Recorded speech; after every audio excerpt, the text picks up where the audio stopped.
എന്തിനാണ് നമ്മൾ മെഡിറ്റേഷൻ ചെയ്യുന്നത്? മിനിമം നമുക്കൊന്ന് ചിരിക്കാൻ പറ്റണം, ഒരു നേരത്തെ ഭക്ഷണം കഴിച്ച് സമാധാനമായിട്ട് ഉറങ്ങാൻ പറ്റണം, നമുക്ക് മറ്റുള്ളവരോട് ഒന്ന് വലിയ സന്തോഷമില്ലെങ്കിലും ചെറിയൊരു പുഞ്ചിരിയോടെ നമുക്ക് സംസാരിക്കാൻ പറ്റണം. പൊതുവേ നമ്മൾ യൂട്യൂബ് നോക്കുമ്പോൾ എന്താ സംഭവിക്കുന്നത്? കുണ്ടലിനി അവേക്കനിങ് എന്നാണ് അതിനകത്ത് എഴുതി കാണിക്കുന്നത്. അതല്ല, നമ്മുടെ ശരീരത്തിൽ എനർജി ഫ്ലോ ചെയ്യുന്നതിൻ്റെയാണ്. ആ എനർജി നമുക്ക് ദോഷമായിട്ടും വരാം, നമുക്ക് നല്ലതായിട്ടും വരാം. ഒരുപാട് നമുക്ക് ഇത് എങ്ങനെ സംഭവിക്കും എന്നൊക്കെ പറയാൻ പറ്റില്ല. പറഞ്ഞു തന്നെ എന്താന്ന് പറഞ്ഞു കഴിഞ്ഞാൽ, പലരും മെഡിറ്റേഷൻ ചെയ്യാൻ വേണ്ടിയിട്ട് പല ഓൺലൈൻ മാധ്യമങ്ങൾ യൂസ് ചെയ്യുന്നുണ്ട്. പല രീതിയിലുള്ള മെഡിറ്റേഷൻസും നമുക്ക് അവൈലബിൾ ആണ്. ഈ മെഡിറ്റേഷൻസ് ചെയ്തുകൊണ്ടിരിക്കുന്ന സമയത്ത് പലർക്കും പല രീതിയിലുള്ള നെഗറ്റീവ് സോൾസിന്റെ പ്രസൻസ് അനുഭവപ്പെടുന്നുണ്ട്. എങ്ങനെയാണ് ഇതിനെയൊക്കെ ഡീൽ ചെയ്യേണ്ടത്? നല്ല ക്വസ്റ്റ്യൻ. ഒന്നാമത്തെ കാര്യം, മെഡിറ്റേഷൻ എല്ലാവർക്കും പഠിപ്പിക്കാൻ പറ്റുമെന്ന് എനിക്ക് സംശയമുണ്ട്. എന്തുകൊണ്ടാണെന്ന് പറഞ്ഞു കഴിഞ്ഞാൽ, നമുക്ക് ഈ ഓൺലൈനിൽ കാണുന്ന മെഡിറ്റേഷൻസ്, ഇപ്പം ഞാനൊരു ഓൺലൈനിൽ ഒരു വീഡിയോ കണ്ടു, അത് ഞാൻ ഗായത്രിക്ക് പറഞ്ഞിരുന്നു, അല്ലെങ്കിൽ ഞാൻ ഏതെങ്കിലും ഒരു ബുക്കിൽ ഒരു മെഡിറ്റേഷൻ പഠിക്കുന്നത് ഞാൻ ഗായത്രിക്ക് പറഞ്ഞിരുന്നു. ഇത് നമുക്ക് എല്ലാവർക്കും സിമ്പിളായിട്ട് ചെയ്യാൻ പറ്റുന്ന കാര്യമാണ്. ഒരു കാരണവശാലും യൂട്യൂബിൽ നിന്ന് മെഡിറ്റേഷൻ വീഡിയോസോ കുണ്ടലിനി അവേക്കിങ് സംഭവിക്കുന്ന വീഡിയോസോ നമുക്ക് ബോധത്തിന് പരിണാമം നടത്തുന്ന വീഡിയോസോ മന്ത്രങ്ങൾ ചെല്ലുന്ന കാര്യങ്ങളോ ഒന്നും ഉപയോഗിക്കാൻ പാടില്ല. കാരണം എന്താന്ന് പറഞ്ഞു കഴിഞ്ഞാൽ, ഇത് നമ്മുടെ എനർജിയുമായിട്ട് സിങ്ക് ആവണമെന്ന് ഒരു നിർബന്ധമില്ല.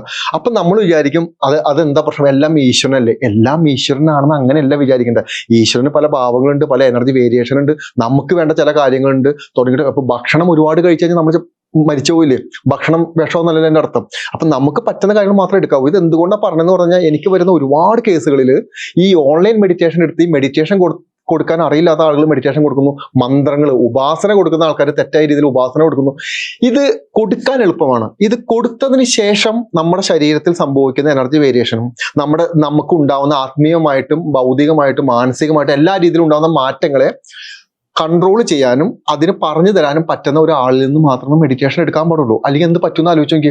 ഇപ്പൊ കഴിഞ്ഞ പ്രാവശ്യം എന്നെ ഒരു പ്രായമായ ഒരു ചേട്ടൻ വിളിച്ചു. ആ ചേട്ടൻ വിളിച്ചിട്ട് എൻ്റെ അടുത്ത് പറഞ്ഞു, മോനെ, ഞാനൊരു 3-4 വർഷമായിട്ട് സൈക്കാട്രി മെഡിസിൻ കഴിക്കുന്ന ആളാണ്. എന്ത് സംഭവിച്ചെന്ന് പറഞ്ഞാൽ, ഞാൻ ഒരു സ്ഥലത്ത് പോയി മെഡിറ്റേഷൻ പഠിച്ചു. ഒരു ഗുരു എനിക്ക് മെഡിറ്റേഷൻ പറഞ്ഞു തന്നു. മെഡിറ്റേഷൻ പറഞ്ഞു തരുന്ന സമയത്ത് ഞാൻ കുറച്ച് നാൾ കഴിഞ്ഞപ്പോൾ രാത്രി ഇരുന്ന് മെഡിറ്റേഷൻ ചെയ്തപ്പോൾ മണിയടിയുടെ ശബ്ദം കേൾക്കുന്നു. ഞാൻ പേടിച്ചു പോയി. ഗുരുവിന്റെ അടുത്ത് പോയി. ഗുരു പറഞ്ഞത് കുഴപ്പമില്ല, തോന്നലാണെന്ന് പറഞ്ഞു. രണ്ടാമത് പിന്നെ ഇരുന്നപ്പോൾ കൂട്ടം മണിയടി ശബ്ദം വന്നു. ഒരു 10-60-65 വയസ്സായ ഒരു വ്യക്തിയെ സംബന്ധിച്ച് ഒരു മണിയടി ശബ്ദം വന്നാൽ അത് ഓട്ടോമാറ്റിക്കായിട്ട് മരണഭയത്തിലോട്ട് പോകുള്ളൂ. എന്താ സംഭവിക്കുന്നത്? ഈ ധ്യാനത്തിന്റെ ആദ്യത്തെ അവസ്ഥയിൽ നമുക്ക് നാദം കേൾക്കാം. അതാണ് ഞാൻ പറഞ്ഞു വരുന്നത്. ഈ നാദമല്ലേ കേൾക്കുന്നേ? അപ്പൊ ഈ നാദമാണ് നിങ്ങൾ കേൾക്കുന്നത്, നിങ്ങൾ ധൈര്യമായിട്ട് മെഡിറ്റേഷൻ ചെയ്തോളൂ എന്ന് പറയുന്നതിന് പകരം ഇത് തോന്നലാണെന്ന് പറഞ്ഞു കൊടുത്താൽ തോന്നലായ ആള് പിന്നെ എവിടെ പോകും? സൈക്കാട്രി മെഡിസിൻ കഴിക്കാൻ പോകേണ്ടി വരും. 5-6 വർഷമായിട്ട് മരുന്ന് കഴിക്കുന്ന ഒരു അങ്കിളായിരുന്നത്. അപ്പൊ ഇതുപോലെയുള്ള കുറെ അനുഭവങ്ങൾ വരും. നിങ്ങൾ ഒരു കാരണവശാലും യൂട്യൂബ് കണ്ട് മെഡിറ്റേഷൻ എടുക്കരുത്. പ്രത്യേകിച്ച് ഇന്റർനാഷണൽ മെഡിറ്റേഷൻ എടുക്കുകയേ ചെയ്യരുത്. ഇതുപോലെ തന്നെ കഴിഞ്ഞ പ്രാവശ്യം ഒരു പയ്യനെ വിളിച്ചു. ഒരു 10-38 വയസ്സുണ്ട്. ആ പയ്യനെ വിളിച്ചിട്ട്, സാർ, എന്റെ എല്ലാ ചക്രകളും ആക്ടിവേറ്റ് ആയി, ഞാനപ്പോ ശിവനെയും ഈ പറയുന്ന ദൈവങ്ങളെല്ലാം കാണുന്നു, അപ്പോ ഞാൻ എന്ത് ചെയ്യണം? ഞാൻ പറഞ്ഞു, നിങ്ങൾ മെഡിറ്റേഷൻ തുടങ്ങിയിട്ട് എത്ര നാളായി? ഞാൻ മെഡിറ്റേഷൻ തുടങ്ങിയിട്ട് 20 ദിവസമായി. ഞാൻ പറഞ്ഞു, 20 ദിവസം കൊണ്ട് നിങ്ങൾക്ക് എങ്ങനെ സംഭവിച്ചത്? അത് ഞാൻ ഇന്റർനാഷണൽ മെഡിറ്റേഷൻ എടുത്തിരിക്കുന്നത്. എന്താ സംഭവിച്ചിരിക്കുന്നത്? പല മന്ത്രങ്ങളും നമ്മൾ ചാൻഡ് ചെയ്യുന്ന സമയത്ത് നമ്മുടെ ശരീരത്തിൽ എനർജി വേരിയേഷൻ സംഭവിക്കും. അതിന്റെ ഫ്രീക്വൻസിയിൽ അളവ് വരും. ഈ ഫ്രീക്വൻസിയുടെ അളവും നമ്മുടെ ശരീരത്തിലുള്ള അളവ് ഈ എനർജി തമ്മിൽ ഒരു പക്ഷേ മാച്ച് ആവണമെന്നില്ല. ഈ സമയത്ത് നമുക്ക് ഭയങ്കര ഇറിറ്റേഷൻ വരും നമ്മുടെ ബോഡിയുടെ സ്പൈനൽ കോഡിൽ. അത് നമുക്ക് നേരെ നമ്മുടെ ബ്രെയിനിലോട്ട് കൺവേർട്ട് ആവും. നമ്മുടെ ശരീരത്തിൽ ഷിവറിങ് വരും. നമുക്ക് ഒരു പക്ഷെ നമുക്ക് സംസാരിക്കാൻ പറ്റില്ല. നമ്മൾ ബോധം കിട്ടുമോ? ഇങ്ങനെ വന്നു കഴിയുമ്പോൾ പൊതുവേ നമ്മൾ യൂട്യൂബ് നോക്കുമ്പോൾ എന്താ സംഭവിക്കുന്നത്? കുണ്ടലിനി അവേക്കനിങ് എന്നാണ് അതിനകത്ത് എഴുതി കാണിക്കുന്നത്. അതല്ല, നമ്മുടെ ശരീരത്തിൽ എനർജി ഫ്ലോ ചെയ്യുന്നതിൻ്റെയാണ്. ആ എനർജി നമുക്ക് ദോഷമായിട്ടും വരാം, നമുക്ക് നല്ലതായിട്ടും വരാം. ഒരുപാട് നമുക്ക് ഇത് എങ്ങനെ സംഭവിക്കും എന്നൊക്കെ പറയാൻ പറ്റില്ല. പറഞ്ഞു തന്നെ എന്താന്ന് പറഞ്ഞു കഴിഞ്ഞാൽ, നിങ്ങൾ നല്ലൊരു ഗുരുവിന്റെ കീഴിൽ നിന്ന് മാത്രമേ മെഡിറ്റേഷൻ എടുക്കാൻ പാടുള്ളൂ. അത് എന്തുകൊണ്ടാന്ന് പറഞ്ഞു കഴിഞ്ഞാൽ, ഞാനിപ്പോൾ ഗായത്രിക്ക് ഒരു മെഡിറ്റേഷൻ തരുന്നു. ഗായത്രി മെഡിറ്റേഷൻ തുടക്കം ചെയ്യുമ്പോൾ സൈക്കോളജിക്കൽ പ്രോസസ്സാണ് ആദ്യം നടക്കുന്നത്. ഗായത്രിയുടെ ഉള്ളിൽ നിന്ന് മാനസികമായിട്ടും ഇതൊരു അനുഭവിച്ചിരിക്കുന്ന പ്രശ്നങ്ങളൊക്കെ ഒരു മാറ്റമായിരിക്കും ആദ്യം സംഭവിക്കുന്നത്. കുറെ കരയും, കുറെ സങ്കടപ്പെടും, കുറെ ഇമോഷനിലൂടെ ആയിരിക്കും കടന്നു പോകുന്നത്. ഈ സ്റ്റേജ് ഒരു 2-3 മാസം കഴിഞ്ഞതിന് ശേഷമാണ് ശരിക്കും സ്പിരിച്വൽ എനർജിയിലോട്ട് കണക്ട് ആവുന്നത്. അതിനു മുമ്പ് നമ്മൾ നമ്മുടെ ഭാരങ്ങളുമായിട്ട് ഇരിക്കുന്നത്. ഈ ഭാരങ്ങളായിട്ട് ഇരിക്കുന്ന സമയത്ത് നമുക്ക് ഇതിലോട്ട് കണക്ട് ആവില്ല. നമ്മൾ മെഡിറ്റേഷൻ ഇരിക്കുന്ന സമയത്തും കണ്ണടക്കുന്ന സമയത്ത് മുഴുവനും നമ്മളെ വേദനിപ്പിച്ചവര്, നമ്മളെ സങ്കടപ്പെടുത്തിയവര്, നമ്മുടെ കുഞ്ഞുങ്ങളുടെ പ്രശ്നങ്ങൾ, നമ്മുടെ ഭർത്താവിന്റെ പ്രശ്നങ്ങൾ, സാമ്പത്തികമായിട്ടുള്ള പ്രശ്നങ്ങൾ തുടങ്ങിയുള്ള എല്ലാ പ്രശ്നങ്ങളും വന്ന് കയറിക്കൊണ്ടിരിക്കും.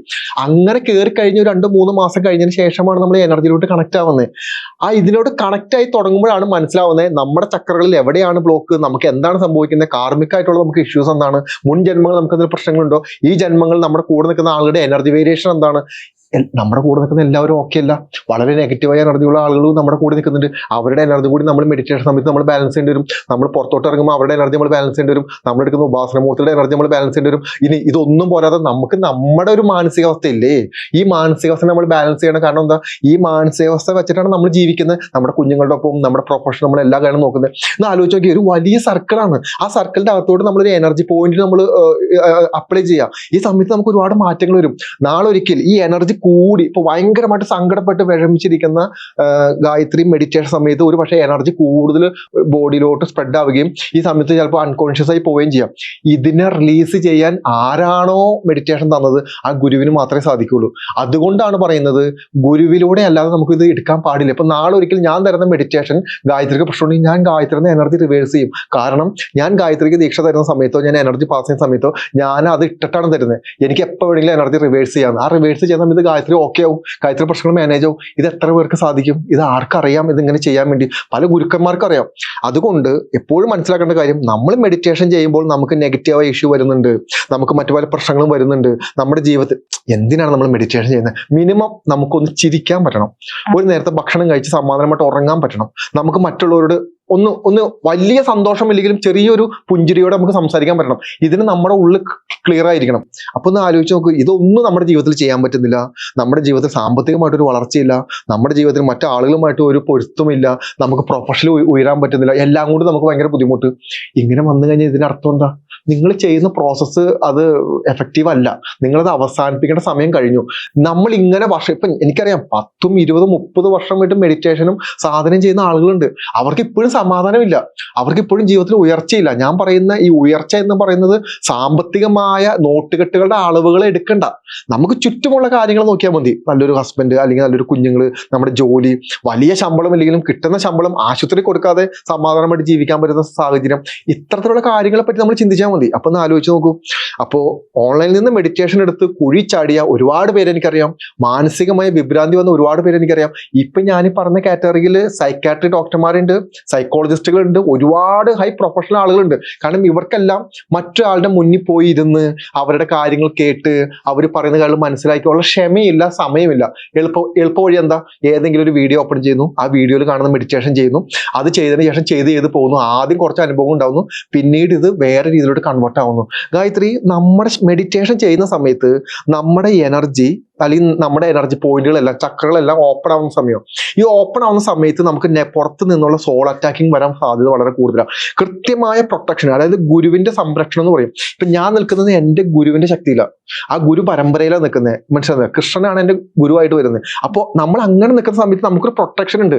നമ്മൾ ആരെ ശരിക്കും ഇത്തരത്തിലുള്ള എനർജികൾ നേരിടാനുള്ള കഴിവൊന്നും നമുക്ക് ദൈവം തന്നിട്ടില്ല. മനസ്സിലായി? നമ്മൾ സാധാരണക്കാരിൽ സാധാരണ മനുഷ്യരാണ്. അപ്പൊ നമ്മൾ നമ്മുടെ ഗുരു പരമ്പരയോടും നമ്മുടെ ഗുരുക്കന്മാരോടും നമ്മുടെ ഈശ്വരന്മാരോടും എത്ര കടപ്പെട്ട് എത്ര വിനയമായിട്ട് നിൽക്കുന്നോ അത്ര നമുക്ക് പ്രൊട്ടക്ഷൻ കയറും. അപ്പൊ ഈശ്വരനോടുള്ള ഒരു അടുപ്പവും നമുക്ക് നമ്മളെ കുറിച്ച് തിരിച്ചറിയേണ്ട ഒരു ബോധവും ഉണ്ടെങ്കിൽ മാത്രമേ നമുക്ക് ഈ കാര്യത്തിലോട്ട് മുന്നോട്ട് പോകാൻ പറ്റുള്ളൂ. അല്ലെങ്കിൽ എന്ത് പറ്റുമെന്ന് പറഞ്ഞു കഴിഞ്ഞാൽ മാനസികമായ വിഭ്രാന്തി, ചെറിയൊരു ആലോചിച്ച് നോക്കൂ, നമ്മൾ പോകുന്ന വഴിക്ക് നമുക്ക് ചെറിയൊരു തട്ടുകേട് കിട്ടിയാൽ മതി, നമ്മുടെ റിലേ മൊത്തം കട്ടായി പോകും. ഇനി അതും വേണ്ട, രാത്രി സമയത്തോ വെളുപ്പിനോ നമ്മൾ മെഡിറ്റേഷൻ സമയത്ത് നമുക്ക് ചെറിയൊരു സോൾ പ്രസൻസ് കിട്ടിയാൽ മതി. ഇത് നമ്മൾ ലൈഫിൽ നമ്മൾ കണ്ടിന്യൂ കൊണ്ടുപോകേണ്ടി വരും. നമ്മളെ മാത്രമല്ല ബാധിക്കുന്നത്. ഞാൻ എന്ന് പറയുന്ന വ്യക്തിക്ക് ചുറ്റും നിൽക്കുന്ന ഒരുപാട് വ്യക്തികളുണ്ട്. ഒരുപക്ഷെ എൻ്റെ കുടുംബം, എൻ്റെ കൂട്ടുകാർ, അല്ലെങ്കിൽ എൻ്റെ പ്രൊഫഷണൽ ആളുകൾ തുടങ്ങിയിട്ടുള്ള ഒരുപാട് ആളുകൾ നമുക്ക് ചുറ്റും നിൽക്കുന്നുണ്ട്. ഇവരെല്ലാവരും ഇത് ബാധിക്കും. വീട്ടിൽ ഒരാൾക്ക് സോൾ പ്രസൻസോ നെഗറ്റീവായ ഇഷ്യൂ വന്നു കഴിഞ്ഞാൽ അതിന്റെ അർത്ഥം എന്താണെന്ന് പറഞ്ഞു കഴിഞ്ഞാൽ ആ വീട്ടിലുള്ള എല്ലാവരും അത് ബാധിക്കുന്ന ആരോഗ്യപരമായ പ്രശ്നങ്ങൾ, മാനസികമായ പ്രശ്നങ്ങൾ, അപകടങ്ങൾ, ബുദ്ധിമുട്ടുകൾ, കഷ്ടപ്പാടുകൾ, എല്ലാ സാമ്പത്തികമായ ലോസ് തുടങ്ങിയുള്ള എല്ലാ കാര്യങ്ങളും സംഭവിക്കും. സിമ്പിൾ ആണ്. നിങ്ങൾ നല്ലൊരു ഗുരുവിനെ കണ്ടെത്തുക, ആ ഗുരുവിൽ നിന്നും മാത്രം മെഡിറ്റേഷൻ സ്വീകരിക്കുക. ആ ഗുരു പറയുന്നത് എന്താണോ അത് കൃത്യമായി പാലിച്ചു പോവുക. ഗുരു യൂണിവേഴ്സാണ്, ഗുരു ഈശ്വരന് തുല്യമായ ആളാണ്. ആ ഗുരുവാക്കുകൾ കേൾക്കുക, എന്നിട്ട് കൃത്യമായി മുന്നോട്ട് പോകുക.